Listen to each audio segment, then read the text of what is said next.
নূপুর সবসময় রূপোরই কেন পরা হয়, কেন সোনার পরা হয় না বলুন তো? এটা সত্যিই অনেক সময় আমাদের মাথায় আসে। বলা হয় যে পায়ে কখনো সোনা রাখতে নেই, সোনাকে রাখতে হয় গায়ে বা মাথায়। কিন্তু রূপোর যে কোনো জিনিস, সেটা আংটি হোক, মানে রূপোর পায়ে পরার যে আংটি বা যেটাকে সাধারণত চুটকি বলা হয় বাংলায়, কিংবা যে নূপুর, সেটা সবসময় রূপোর তৈরি হয়। এর পেছনে রয়েছে একটা কারণ। শাস্ত্রবিজ্ঞান বলছে যে সোনার সঙ্গে নাকি লক্ষ্মীর একটা যোগাযোগ রয়েছে, এবং ধনদেবতা লক্ষ্মী যেহেতু তিনি সোনাতে অধিষ্ঠান করেন, তাই কখনোই তাকে কোমরের নিচের অংশে বা পায়ে রাখাটা ঠিক নয়। সেই কারণেই শরীরের নিচের অংশে অর্থাৎ পায়ে পরা হয় কি না রূপো।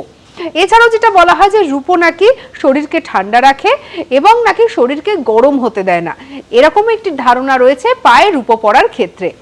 আর আরো যদি অন্যান্য দিক থেকে দেখা যায়, তাহলে যে পরিমাণে সোনা মূল্যবান ধাতু, তাকে পায়ে না রাখাই ভালো।